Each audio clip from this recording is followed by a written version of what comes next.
नमस्कार और आज के इस खास ऐतिहासिक विश्लेषण या एक्सप्लेनर में स्वागत है। देखिए, इतिहास सिर्फ तारीखों की उबाऊ सूची नहीं है, ये तो एक बहुत ही डायनामिक साइंस है। इतिहासकार आखिर ये कैसे पता लगाते हैं कि अतीत में वास्तव में क्या हुआ था? इसे गहराई से समझने के लिए आज हम ऐतिहासिक तर्क के 3 स्तंभों पर चर्चा करेंगे। और हाँ, साथ ही हम ये भी देखेंगे कि कैसे इन स्तंभों ने दुनिया को पूरी तरह से बदल देने वाली औद्योगिक क्रांति यानी इंडस्ट्रियल रेवोल्यूशन को समझने में मदद की है। चलिए शुरू करते हैं। तो चलिए देखते हैं आज हम किन किन चीजों पर बात करने वाले हैं। हमारी ये चर्चा मुख्य रूप से आधुनिक ऐतिहासिक तर्क, तुलना प्रक्रिया, ऐतिहासिक कारणों को समझने, निरंतरता और परिवर्तन और अंत में एक मजबूत तर्क के निर्माण पर केंद्रित होगी। भाग 1, आधुनिक ऐतिहासिक तर्क। चलिए इसकी बुनियादी प्रक्रियाओं पर नजर डालते हैं। असल में इतिहासकार केवल पुरानी किताबें पढ़कर ही निष्कर्ष नहीं निकालते। वे पैटर्न का विश्लेषण करने और अलग-अलग घटनाओं को आपस में जोड़ने के लिए विशिष्ट तर्क प्रक्रियाओं यानी रीजनिंग प्रोसेस का उपयोग करते हैं। इसे एक विशाल पहेली की तरह सोचिए। अगर हम 18वीं सदी की औद्योगिक क्रांति का ही उदाहरण लें तो इन खास उपकरणों के बिना कारखानों का अचानक से उभरना सिर्फ एक बिखरी हुई घटना लगेगी। लेकिन इन तर्क प्रक्रियाओं के जरिए हर एक कड़ी आपस में जुड़ने लगती है। भाग 2, तुलना प्रक्रिया या कंपैरिजन प्रोसेस, जिसके जरिए ऐतिहासिक महत्व को तौला जाता है। अक्सर लोग सोचते हैं कि तुलना करने का मतलब सिर्फ समानताएं या अंतर गिनाना है, लेकिन बात सिर्फ यहीं तक सीमित नहीं है। इसका असली मकसद महत्व का मूल्यांकन करना है। जैसे अगर ब्रिटेन में आई औद्योगिक क्रांति की तुलना भारत के कुटीर उद्योगों के पतन से की जाए तो एक बहुत ही गहरा सच सामने आता है। इससे ये साफ पता चलता है कि कैसे एक समाज का मशीनीकरण दूसरे समाज की अर्थव्यवस्था से सीधे तौर पर जुड़ा हुआ था। ये बिल्कुल एक चेन रिएक्शन की तरह है। आगे बढ़ते हैं भाग 3 की ओर, ऐतिहासिक कारण यानी क्यों की खोज करना। इतिहास में कोई भी घटना बिना किसी कारण के नहीं होती, लेकिन हर कारण का महत्व एक जैसा नहीं होता। इनका एक पूरा पदानुक्रम या हायरार्की होती है। फिर से औद्योगिक क्रांति का ही उदाहरण लेते हैं।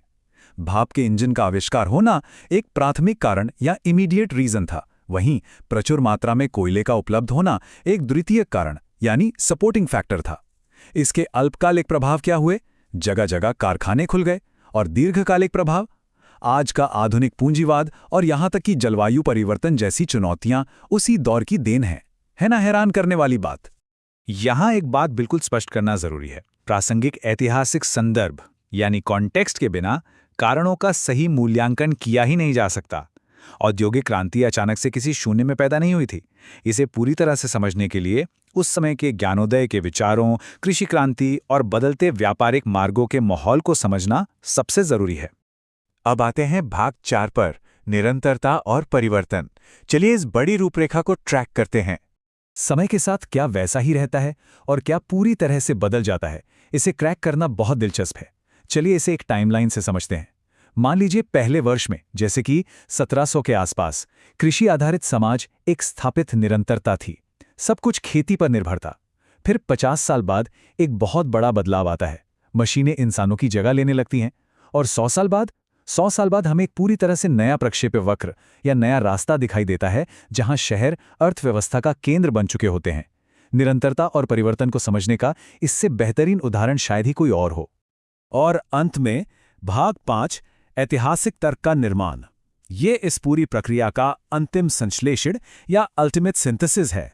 तो मुख्य बात यह है कि ये तीनों संज्ञानात्मक स्तंभ स्रोत जांच कौशल के साथ मिलकर काम करते हैं। एक इतिहासकार सबसे पहले तुलना, कारण और निरंतरता के नियमों को लागू करता है। फिर वह प्राथमिक स्रोतों की बारीकी से जांच करता है, जैसे कि कारखाने के पुराने रिकॉर्ड या किसी मजदूर की निजी डायरी। और फिर इन सभी जानकारियों को मिलाकर एक जटिल और पूरी तरह से बचाव योग्य ऐतिहासिक तर्क का निर्माण होता है। ये बिल्कुल एक मजबूत इमारत बनाने जैसा है।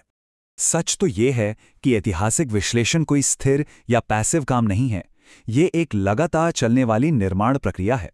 इतिहासकार केवल तथ्यों का ढेर नहीं लगाते, बल्कि वो उन तथ्यों को एक मजबूत ढांचे में पिरोते हैं। और बिल्कुल इसी वजह से औद्योगिक क्रांति जैसी बड़ी घटनाओं की हमारी समझ आज भी लगातार विकसित हो रही है।